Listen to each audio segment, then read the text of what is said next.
it's a good song, you know what I mean? Yeah. I made this record called In the Mystery recently. And I am, I don't know how the last couple years were for y'all, but for us, they sucked. That's an accurate description for probably most people.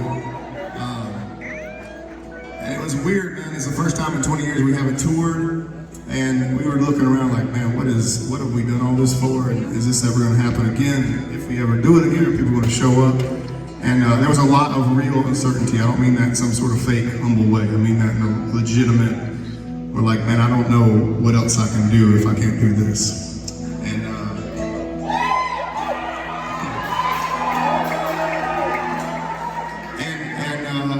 We spent the time trying to stay busy, you know what I mean? We went home from a tour, and I wrote a bunch of songs that were honestly a little bit dark for our band. And the first few, Josh was like, "Nah, brother, I don't think that's your best stuff." I kept sending them, and he kept listening, and we kind of got some songs that became the record, and we started thinking about how we're gonna make it. We were like, we gotta go to this house in Columbia, Tennessee. It was the only place we could rent. Honestly, the neighbors couldn't hear the snare drums. That's how we took it. That's how we picked it. That's the magic of it. And just took an engineer, no producer or anything, and made a record that I'm incredibly proud of. And the minute we got there, I mean this, like I don't know if y'all know some of the backstory. We thought it was going to be like a continuation of Out of Body. It was going to be called Out of Mind, and we were just going to have a bunch of guests on there. It was like a way to get the label to pay for a record. And that's just being completely honest. And then after a day of it, we called all the guests that were supposed to be on it, except for one, and said, "I don't think we want to do this guest thing. We're going to make this is a record for us." And it was the most beautiful time making music we've ever had. I mean that.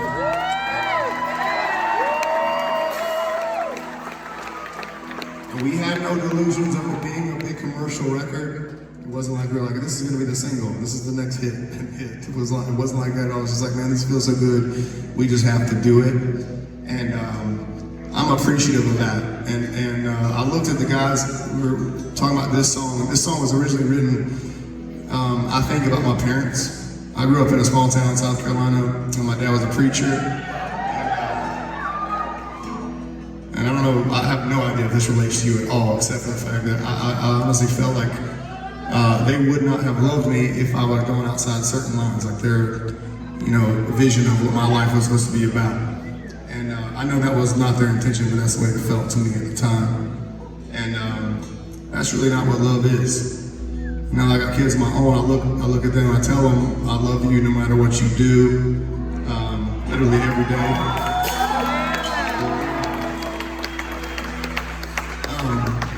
Saying all that is way easier to say it than it is to do it. When your 6-year-old gets sent home from school, you're like, you mother.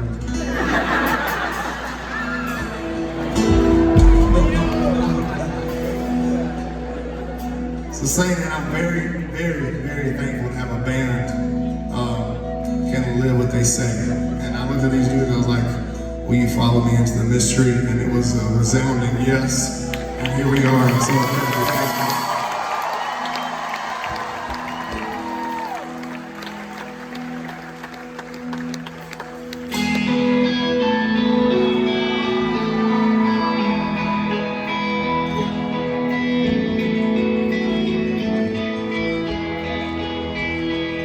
It's hard to see it, still believe it. You always live deep inside my heart.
Whatever you do, I will be there.